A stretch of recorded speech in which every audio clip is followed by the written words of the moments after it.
Obrigado, Edson. Muito obrigado a todos vocês por comparecerem neste segundo simpósio de filosofia política. Está se ouvindo bem? Eu queria começar explicando um pouco a origem desse segundo simpósio. Muito simples, muito simples.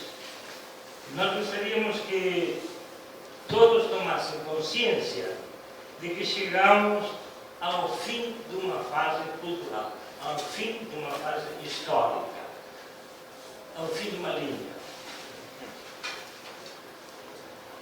Veja, é sabido já que as argumentações especulativas, as concepções sobre teorias sobre como se deve organizar uma sociedade podem ser mais ou menos certas. Nós podemos aceitá-las, podemos refutá-las. Como é que refutamos uma concepção desse tipo, intelectual, pensamento, ideias? Como se refuta? Evidente, com outros argumentos contrários, mas também com fatos, também com a vida. Porque deve existir sempre uma conexão entre o pensamento e a vida, o pensamento e a realidade. Quando se distancia o pensamento da realidade, é que o pensamento já não expressa o que as coisas são. Quando as teorias, as concepções nos levam a viver coisas que não deveríamos viver, que não queríamos viver, quando a vida se nos torna um problema, devemos mudar as ideias, o pensamento. Porque a última palavra sempre é a palavra da vida, o que a vida nos ensina. A vida, não digo vida, é a história dos fatos, tem que ser algo acolhedor. A vida tem que ser aconchegante. Deve combinar sempre com o que nós somos, com a natureza humana. Veja, de onde saem os argumentos que defendem uma determinada concepção teórica? De onde saem os argumentos? Da vida, das experiências novas. As novas experiências confirmam ou refutam as concepções teóricas. É muito importante isso. Às vezes, nesse contexto de experiências novas, não se vê mais qualquer possibilidade de continuar aceitando as tradições que até este momento se viveram. Por quê? Porque estas tradições já não têm mais força para dar sentido às realidades de hoje, e muito menos às realidades de amanhã. Quando se chega a esse ponto, é que chegou a hora de dizer que terminou uma fase histórica, uma fase cultural, o fim da vida. A concepção teórica tradicional terminou a sua fase provisória e a vida nos obriga a repensar. É a hora de sermos mais inteligentes, afinar o nosso espírito e captar aquilo que nós esquecemos de considerar na etapa que se está acabando. Passar por cima, nós passamos por cima de coisas que deveriam ser consideradas melhor, de outra maneira. Devemos resgatar essas coisas para voltar a praticá-las. Chegou a hora também de rejeitar, isso é importante, rejeitar, renegar, destruir aquelas vivências que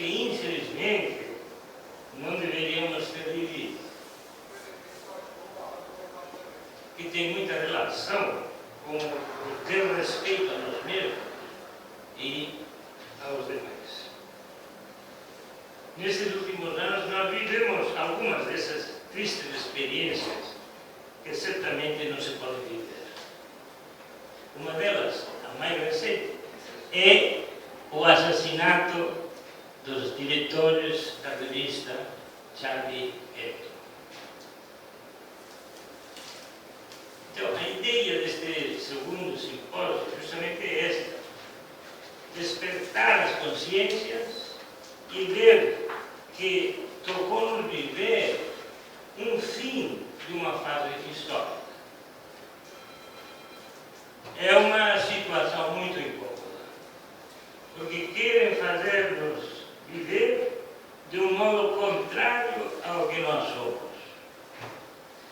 Nós somos seres livres, com ideias fantásticas de serviço aos outros e reforma mundial, mas narcotizados. Estamos narcotizados até o ponto de nem saber o que somos, nem o que queremos, nem aonde vamos. E muitas vezes vivendo umas vidas sem sentido, carregando um peso que nós não deveríamos carregar. Então eu escrevi umas ideias que eu intitulo Sem Fundamento o Prédio Cai, que vou ler bem devagar, porque não quero errar nas palavras que com muita atenção eu escolhi. Depois todas essas ideias que vão sair desses minutos, voltarão a aparecer nas diversas palestras desse segundo simpósio, ideias sobre a liberdade, a democracia, a responsabilidade, o que é a maioria, a verdadeira liberdade. Ideias que surgiram de uma reflexão sobre a triste experiência desse massacre ocorrido em 10 de janeiro. Essas ideias, digo, voltarão a aparecer aqui nesta sala, nas palavras dos especialistas, muito melhor explicadas do que eu vou fazer, com mais detalhes e, repito, por especialistas nesses temas. Então, o objetivo é refletir sobre como são ou deveriam ter sido as concepções sobre a verdadeira democracia. Então vamos começar. Sem fundamento, o prédio cai. Após uma reflexão sobre as possíveis relações que existem ou podem existir entre as chamadas liberdades democráticas e os riscos inerentes à democracia, surge uma pergunta. E acho que essa pergunta é boa para começarmos a entrar diretamente no tema da democracia. Existem riscos inerentes à própria democracia, à verdadeira democracia? Riscos inerentes? É o primeiro que a mídia mundial comentou depois do massacre. É só para pensar um pouco. Quando se está diante de uma tragédia que acaba de ocorrer, quem quer evitar que se repita, pensa logo nas causas, nas possíveis causas daquele desastre.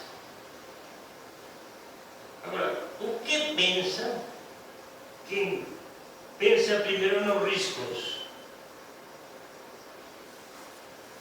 Com certeza ele não quer evitar outro massacre. Ele quer até justificar. Não, vocês vão ter isso porque escolheram a democracia. Isso é só para começar. Então, há poucas semanas, quando o mundo contemplou essa simbólica tragédia ocorrida na rua Nicolau Pé, número 10, em Paris, boa parte da mídia e das pessoas, das discussões, dos debates, interpretaram interpretaram esse triste assassinato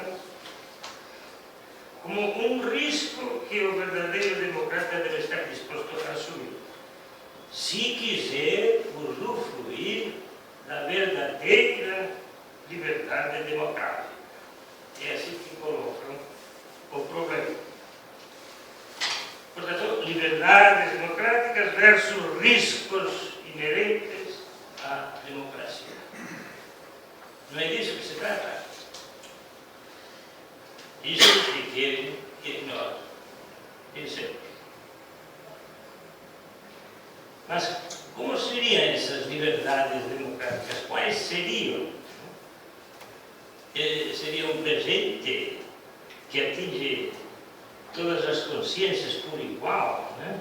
De forma automática, misteriosa. Né? Então, por estar na democracia, eu já tenho certas liberdades.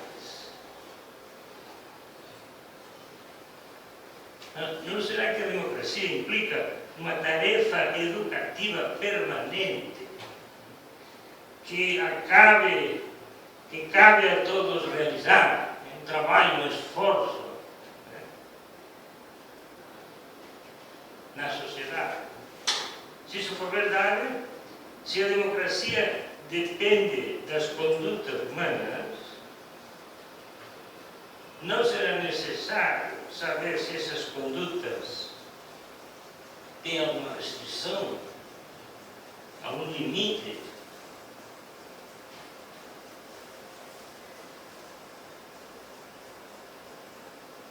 Por exemplo, a democracia consiste num trabalho permanente de organização da sociedade da maneira que tudo contribua para o bem-estar para mim. Benefício meu ou em benefício de todos? Primeira pergunta. Depois de respondida essa pergunta, qual é a finalidade? Se é utilidade individual ou social, coletiva.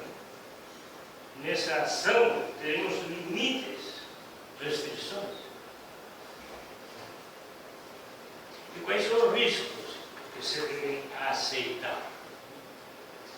Risco, o que é risco? Risco é tudo que excede, tudo que ultrapassa o admissível. Então, para poder conhecer os riscos das nossas ações, torna-se necessário conhecer seus limites. Pois bem, quem que tem a responsabilidade, a incumbência de mostrar onde estão os limites das nossas ações? Quem é? Nós mesmos? Cada um de nós? Ou a comunidade? Ou a lei? Ou Deus? Outra pergunta. É claro que se a liberdade tem um custo. Isso é claríssimo. Mas quais são as liberdades democráticas que têm custo? Quais os riscos e os limites que devemos aceitar para termos essas liberdades? E isso nos coloca já na parte teórica sobre o fundamento da democracia. Qual é o fundamento da democracia? E eu queria então entrar nesse tema antes de responder às perguntas que até o momento eu fiz. Né? Convém lembrar que a aspiração de um povo a uma organização estatal do tipo democrático se fundamenta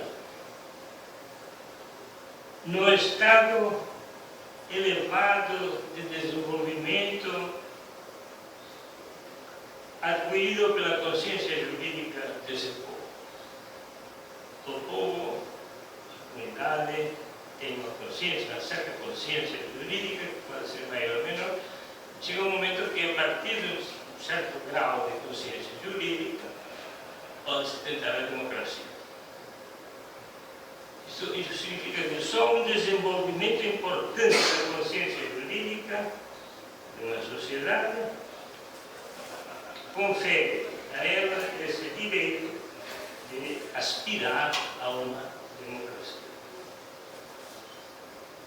Então não se trata de um fato suposto, fato jurídico, pelo qual o povo seria, por direito natural primário, o titular do poder estatal. Nada disso. É um direito que se alcança graças à maturidade dos cidadãos. E é oportuno lembrar isso agora, não só para entender que esse direito não pode constituir um ideal para todas as coletividades. E depois que não se deve impor pela força a democracia a todos os povos. É conveniente ter isso presente, né? Porque, muito mais agora nesse tempo, temos que ter em mente a necessidade de que exista nos cidadãos uma elevada consciência jurídica para que a democracia possa funcionar de um modo correto.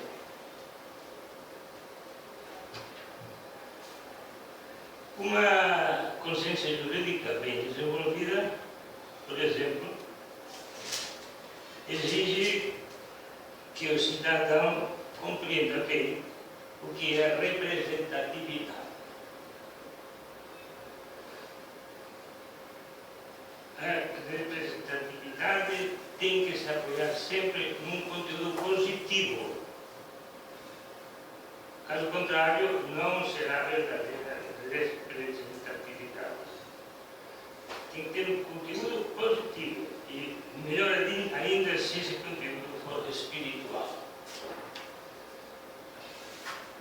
Então, as verdadeiras representações não podem fundamentar-se em egoísmos, em hostilidades, ódios ou em qualquer conteúdo negativo. Um exemplo que ocorreu semana passada, um partido na Península Ibérica, a secretária-geral de um partido, agora vão ter as eleições municipais, e ela publicou, falou na televisão, que todo esse seu partido vai utilizar-se do ódio que as pessoas têm com relação ao presidente do partido, que é justamente o presidente do governo. Quer dizer, ela vai regimentar todos que odeiam o presidente para juntar forças contra ele. Exatamente o contrário do que acabou de falar. A imprensa de toda a península imediatamente disse: essa senhora não entende nada de democracia, é fascista, nazista. Então é assim, né? Não nos podemos juntar para fazer o mal, não nos podemos juntar para odiar, para maltratar. Não há representação.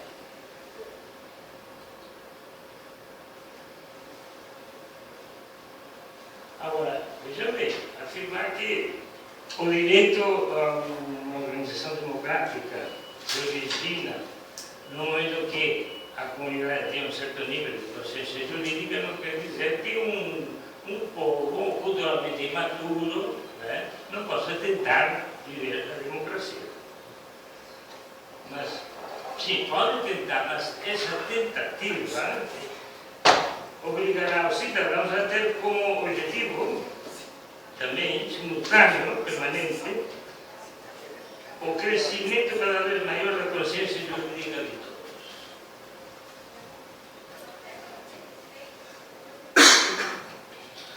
Então, veja, o exercício diário da democracia exige, por isso, o desejo de todos os membros de uma sociedade de que cada cidadão alcance um elevado grau de consciência jurídica. Isso é uma benevolência, querer bem as pessoas, querer que cresçam, querer que se eduquem, querer que amadureçam. Só essa benevolência pode garantir a normalidade de todo o corpo social. E isto realmente é o fundamento da democracia, a moral. Para tanto, cada indivíduo precisa esforçar-se por viver os princípios, os valores morais, jurídicos, culturais, que vão determinando a visão espiritual e a atitude prática de uma determinada sociedade. Porque o que nós almejamos, o que nós buscamos, é uma paz interior, são coisas que se descobrem dentro da gente. O bem e o mal, a felicidade, tudo isso está dentro da gente. E justamente isso é proibido atualmente por umas falsas democracias de discutir. O liberalismo diz que é proibido tornar público, no debate público, esses assuntos que são arte, metafísica, cultura, religião. Isso é cada um. Não. Exatamente o contrário.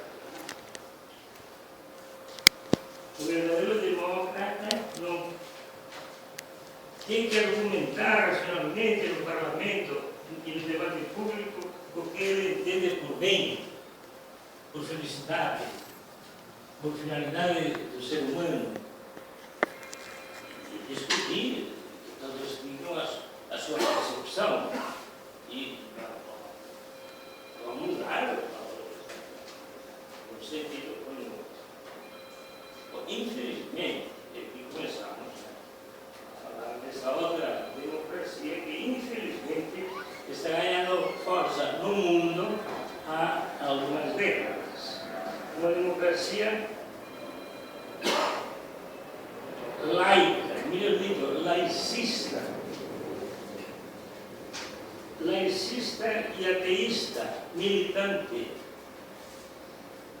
que odeia qualquer tipo de autoridade, só admite que cada cidadão seja o único árbitro e dono dos seus próprios limites. Gente que não aceita normas, seja qual for a origem dessas normas, porque dizem que as normas foram criadas por homens. E ao longo da história você vê que são todas contraditórias. Querem uma democracia que legitime qualquer tipo de vida e de comportamento que o indivíduo queira escolher. Eu digo indivíduo aqui porque eu não me atrevo a dizer pessoa. Não porque indivíduo, pessoa, é mais filosófico, não. É porque esses libertinos não sabem nem o que é ser pessoa, nem o que é ser humano. Segundo essa democracia laicista e ateia, só essa democracia, dizem eles, só essa democracia permite certo tipo de liberdades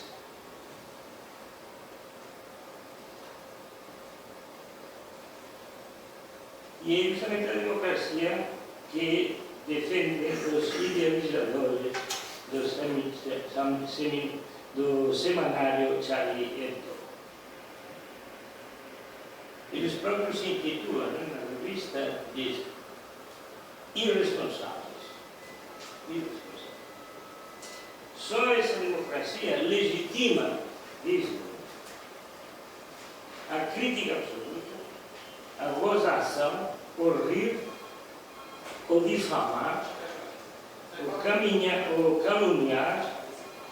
o odiar gregos e troianos, odiar todo mundo. É a anarquia absoluta, porque disso se trata. Como se pode ver, o fundamento desses libertinos consiste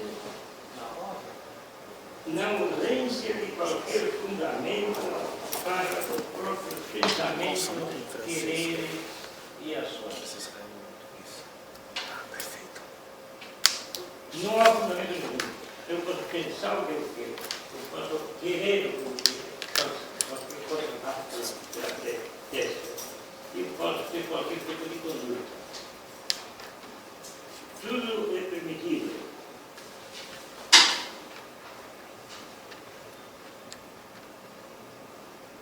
Desprezam as normas, precisamente porque as normas são o produto humano dos homens.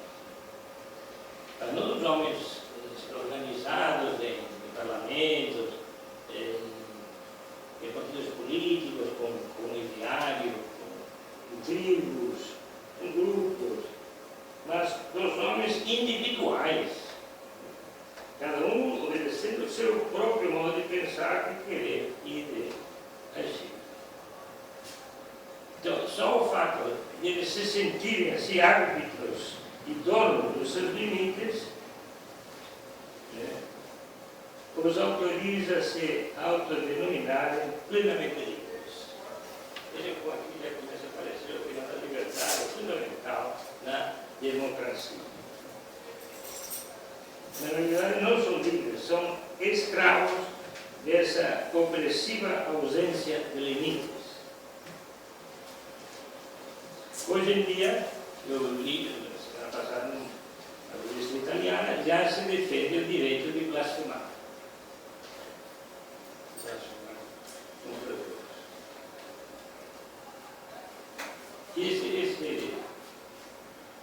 Essa concepção dessa democracia laicista e ateia está chegando ao Brasil. Muitos dos que escrevem lá na Europa já estão escrevendo aqui. A coisa da mídia local.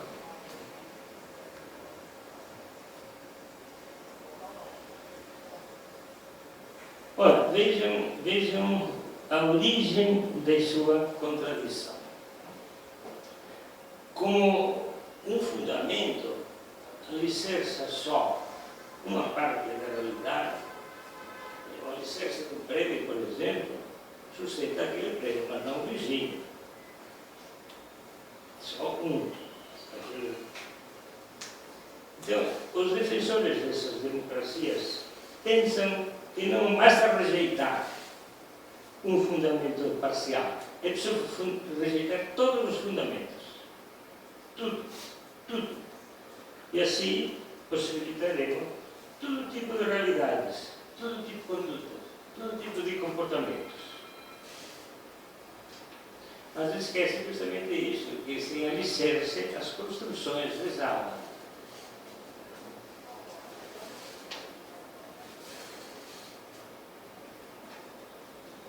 Onde se encontra, pois, na postura desses falsos democratas, a benevolência de uns para com os outros, que a verdadeira democracia exige para o crescimento dos cidadãos, como estava contando. A nova democracia legitima precisamente ao contrário. A autêntica liberdade, dizem eles, consiste em difamar, caluniar, maltratar, matar, tudo aquilo que me incomoda.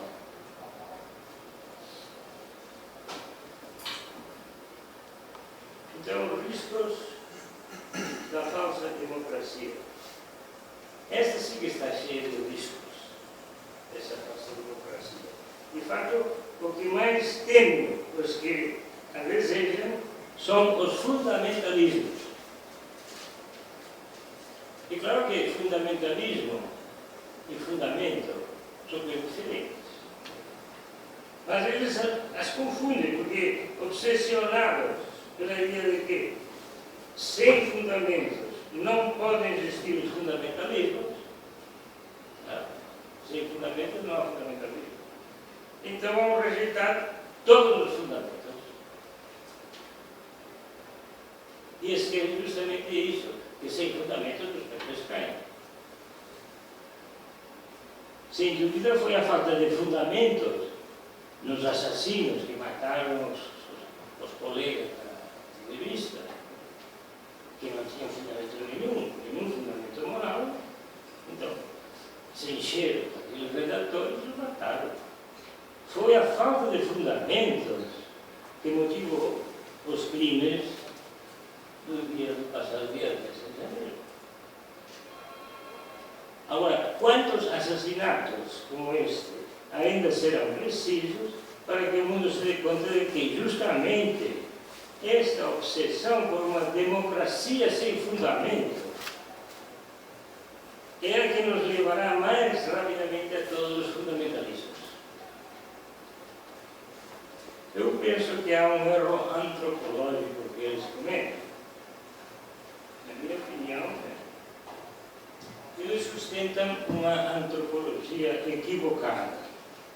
Quer dizer que os seus próprios princípios que originam essa democracia falsa, diferença com relação aos outros, a crítica absoluta, a supressão a qualquer custo de tudo que incomoda,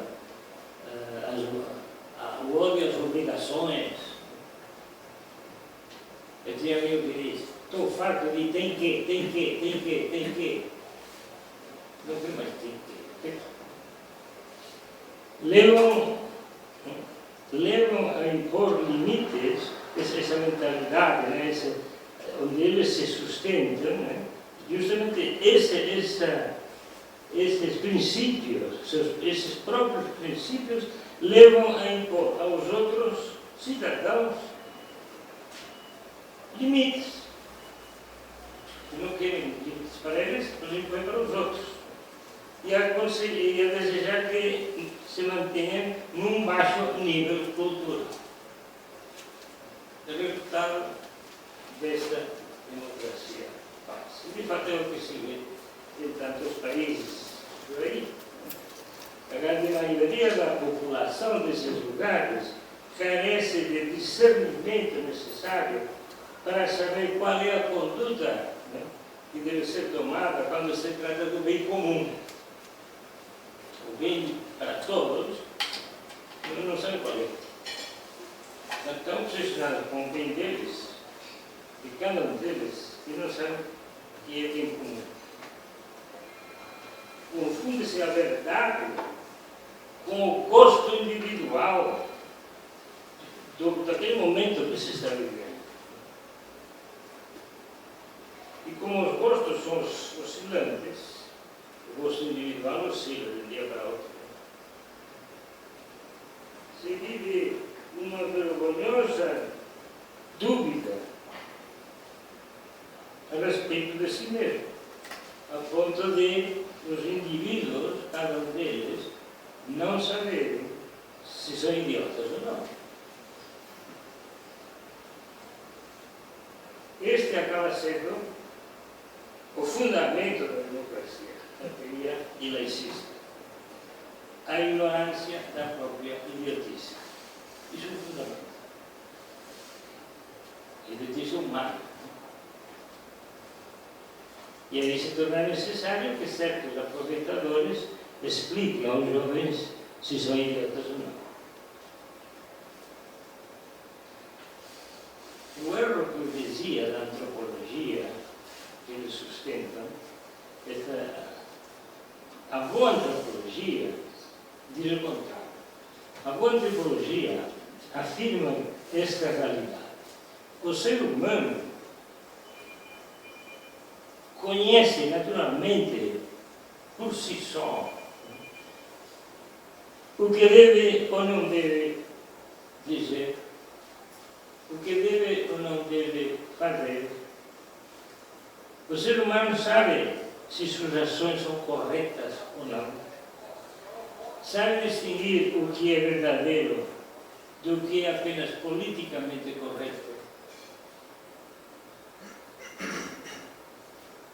Isso é antropologia. E a boa filosofia explica que esta simples afirmação antropológica equivale a dizer que nós sabemos distinguir o ser do dever ser.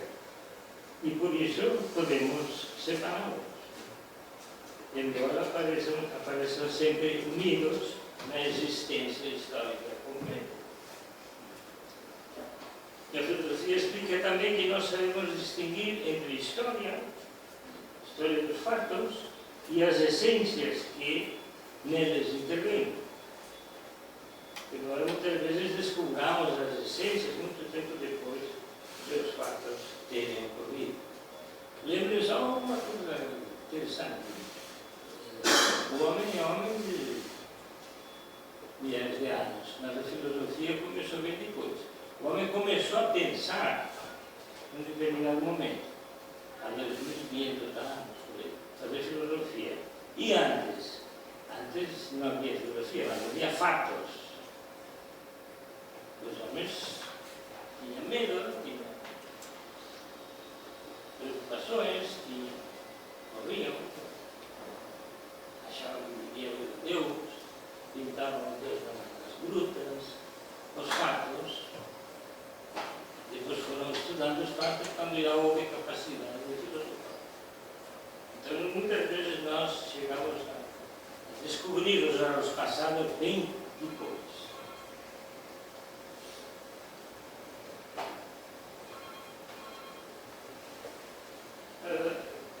O que eu quero dizer é que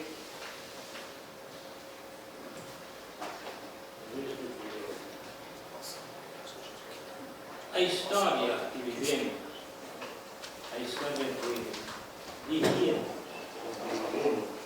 a história deve albergar-nos, deve acolher-nos. Uma democracia laicista, como que alguns aproveitadores nos querem impingir, nunca poderá albergar o ser humano. Porque não é possível que aquilo que contradiz o que somos resista por muito tempo. Só um mundo configurado pelas crenças livremente aceitas, após um debate no qual participe todo mundo, toda a cidadania, constituirá o solo firme e o suporte que dá sentido, que dá salvação, que dá um lar às nossas vidas. Só quando nos abrimos ao mundo e aos seus valores, só a generosa orientação do nosso ser na benevolência e na concórdia, só a correta resposta à pergunta sobre o sentido da existência humana garante uma segurança que nos permita preencher essa existência. Então, sim, então estamos dispostos a fazer um certo esforço, pagar um sacrifício, sofrer uma fadiga. Então, repito o que falei no início. Você deve estar em contato com o dever ser. É a conexão que deve existir entre a nossa história e o que devemos ser, a nossa essência. Quando se desconectam, pode fazer de dois modos. A história desconectando-se do dever ser, ou o dever ser desconectando-se da história. Quando isso acontece, a história deixa de indicar-nos o caminho para a longa viagem que temos que percorrer até realizar a nossa essência, o que nós somos. Agora, em ambos os casos, podemos ter certeza de que chegamos ao final de uma época cultural. Se desconecta a vida do pensamento. Chegamos ao final de uma época histórica e devemos repensá-la desde os seus inícios, ou destruí-la para sempre, começando uma nova etapa. No primeiro caso, quando a história começa a entrar em contradição com as experiências fundamentais da vida, e em vez de proteger-nos, nos dissipa, nos desgarra e nos oculta o nosso caminho, Então, o que alcançamos ser aquilo que nós fizemos até hoje, aquilo que nós somos, aquilo que o passado nos levou a ser hoje, aquilo torna-se contraditório. O dilema da própria existência eleva-se a limites insuportáveis. Então, o que o homem é, o que ele existe, a sua essência, né, torna-se discutível, despenca e cai, e a própria história converte-se em problema. Surge a suspeita de que a história passada não nos conduziu ao que queríamos ser, ao que devíamos ser. Muito pelo contrário, nos narcotizou, deixando de ser caminho de salvação, caminho para o que é autêntico, e se transformou numa alienação. Somos alienados. Desmoronada essa consciência histórica, o homem, que também é um ser histórico, entra em crise e vê-se obrigado a escolher um novo caminho, revisando, repassando, repensando toda a sua história anterior para reconstruir a língua. Desse modo, tiramos da história a última palavra, né?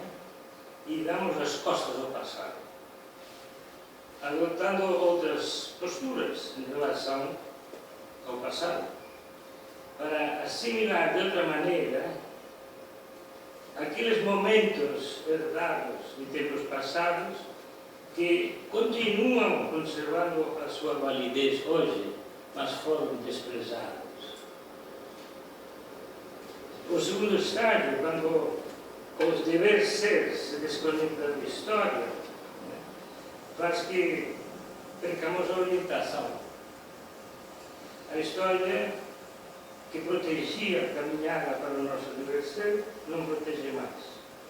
Não nos indica o que temos que fazer. Somos incapazes de direcionar a nossa vida para a autêntica meta que nos corresponde. Porque não sabemos fazer, não sabemos reconhecer fazer. Então, repassar e revisar e repensar essa história é impossível quando não se tem um objetivo. Esta situação torna insuportável a vida, e então a vida é insuportável. E a humanidade se abraça violenta e cegamente ao nada, com a única finalidade de renegar a história passada e destruir. Não caiamos no engano. Isso é o que aconteceu. A nossa situação é esta, que bem nos mostra os fatos do assassinato do semanário Charles Hebdo. Embora o François Hollande, da França, disse que eram heróis da liberdade, esses que morreram eram heróis da liberdade, Wolinski, Cabot, Trigon, Charles e seus colegas eram, de fato, como diz Paulo Flores, radicais, libertinos, extremistas de esquerda, ateus, anarquistas, até então tolerados por governos hipócritas e sociedades desorientadas que não sabem o que querem, nem o que são, nem onde vão. Na verdade, esses senhores acabaram vítimas das suas próprias ideias, assassinados imperceptivelmente pelos cidadãos que assimilaram essas ideias aos poucos, porque tinham ânsias de apagar, de renegar, de destruir o seu passado. Então, quando o prédio cai, esses cidadãos juntam seus milhões. Eram 3 milhões que foram a Paris, todos eles levados apenas pelo medo.